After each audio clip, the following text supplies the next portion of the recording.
সাবজয়ী কৃতি ফুটবলার রাজিয়ার মৃত্যুর ৮ মাস পরও কেন সরকারি সহায়তা পাননি তার মা?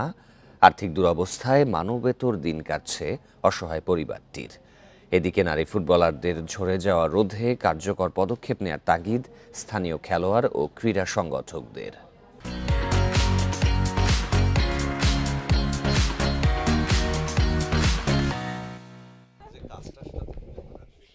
সাতক্ষীরার কালীগঞ্জ উপজেলার লক্ষ্মীনাথপুরের নূর আলী গাজী ও আবিরন বিবির ৫ ছেলে মেয়ের মধ্যে সবার ছোট রাজিয়া সুলতানা ২০১৮ সালে অনূর্ধ্ব ১৮ নারী সাবজয়ী দলের সদস্য ছিলেন। সবশেষ খেলেছেন অনূর্ধ্ব ১৯ ফুটবল দলে। দেশের বাইরে ভারত, ভুটান, নেপাল, মালদ্বীপ, সিঙ্গাপুরেও খেলেছেন রাজিয়া।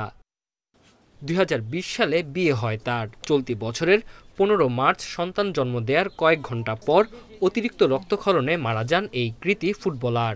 এমন অকাল মৃত্যু এখনও মেনে নিতে পারছেন না স্থানীয় খেলোয়াড়রা।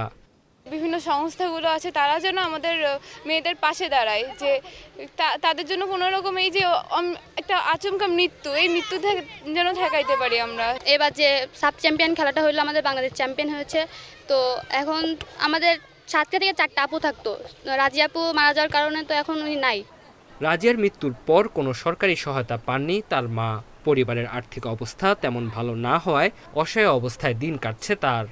রাজিয়া মারা গেছে, এখন আমার দেখবার কেউ নেই। আজকে সরকার যদি আমার একটু সাহায্য করতো, তাহলে বোধহয় আমি একটু ঘরকান উঠতো।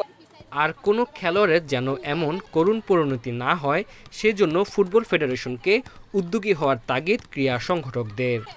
আন্ডার 16 থেকে শুরু করে এবং সিনিয়র পর্যন্ত এই সকল মেয়েদেরকে যদি একটু চাকরি, তাদের জন্য একটু ন্যূনতম মাথা গোঁজা ঠাঁই এবং দৈনন্দিন কিছু টাকা যে তারা ইনকাম করতে পারে, সেটা থাকলে কিন্তু আমাদের মেয়েরা কিন্তু আরও এগিয়ে আসবে। এদিকে পরিবারের আবেদন পেলে সহায়তার আশ্বাস জেলা প্রশাসকের। তাদের পক্ষ থেকে যদি আমার কিছু সাহায্য বা সহযোগিতা আমার চাই, অবশ্যই আমি তার ঘরের ব্যবস্থা বা তার মায়ের জন্য বা তার যদি ভাই বোন কেউ থাকে তাদের জন্য কোনো কর্মসংস্থানের ব্যবস্থা আমি করার চেষ্টা করব। রাজিয়ার ৮ মাস বয়সী ছেলে রাজীব রহমানকে লালন পালন করছে বাবার পরিবার। Independent news.